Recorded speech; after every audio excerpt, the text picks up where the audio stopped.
個人的存在の彼方。ジェラルディン・カミンズ著。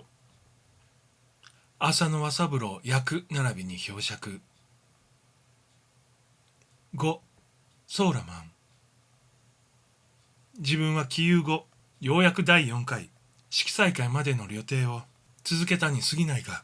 前にも述べた通り、ここは理想化せる形態の世界である。自分が実際に知っているのはそこまでの世界で、第5回講演会となれば、深き主観的状態において、かろうじて味わいうるに過ぎない。第5回において、個人的存在が消えてしまうことは確かであるが、しかしその実相は、まだすっかり自分の身についてしまったとは言い得ないのである。すでに述べた通り、各回の中間には一つの休養地、いわゆるヘイズがあり、起遊者は1階から他階に上昇するごとに、必ず暫時このヘイズにとどまるのであるが、かが第2のヘイズ生活を終えて第4回に進み入り、そこで自分と同一系統の類婚の生活に混じるようになると、彼らの全身がすっかり分かり、同時に自己の通過しこれる個人的存在としての経路がよく分かってくる。こうなると、かは孤立した一単位ではなくなり、自己の属する類婚全体の直角、傾向及び基本的特質がことごとく自己の躍動中のものとなってしまう。ただしこれではまだまだ修行が済んだとは言われない。かは百尺関東さらに一歩を進め、多くの類婚から成立するサイキックファミリーの生活に通行するようにならねばならない。ここでぜひとも一度天体生活を経験すべき必要が起こり、なので第3次の変形を試みねばならぬ段取りになってくる。その変形こそ取りも直さず、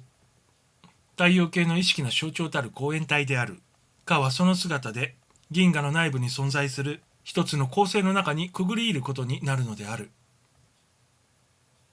表釈。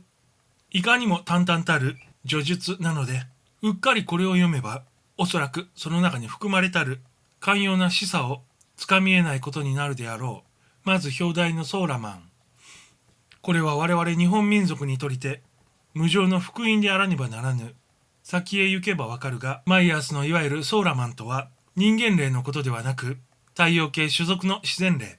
主として龍神を指しているのである。つまり太陽系に居住する原子霊、日本古典の天つかみで、もちろんその体は超物質的エーテル体である。次にくれぐれも明記していただきたいのは、三様の変形である誘拐居住者の形態は、決して作り付けではない。普通起遊者は生前に酷似した、もしくはこれを理想化した姿で働いているが、深い精神統一状態に入った時は、間断なくひらめき動く一つの高級上、マイヤースのいわゆる光源体になるのである。この形態こそ、誘拐居住者として取り得る最高の姿である。次に読者の注意を喚起したいのは、類婚の共同生活である。我々が各地の守護霊を呼び出して調査を進めてみると、守護霊は決して単なる孤立的存在でなく、守護霊の奥には、さらにその守護霊が控えているのみならず、広く同一系統の霊たちと自由自在な連絡を取り、緩急に応じていくらでも援助を受けていることを発見する。地上の人間でも自分の天分が何であるかくらいの見当がつかんでもないが、いよいよそれがはっきりとわかるのは、起遊後において自分の守護霊、並びに同一系統の先輩たち、マイヤースのいわゆる類婚と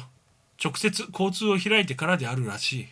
マイヤースが彼らの全身がすっかりわかり、同時に自己の通過しこれる個人的存在としての経路がよく分かってくる。と言っているのは、誠に味わうべき言葉である。さらにマイヤースがサイキックファミリーを説いているのは、一層簡単に値する。かのいわゆるサイキックファミリーとは、同一理想、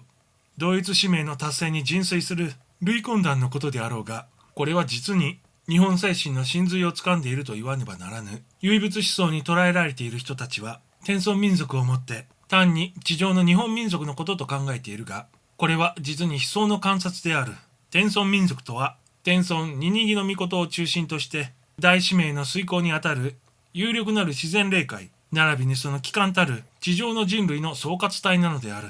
日本国民の心霊常識がそこまで進まぬ限り、日本国土内にいかがわしき思想団体、信仰団体の発生は到底免れそうもないと思う。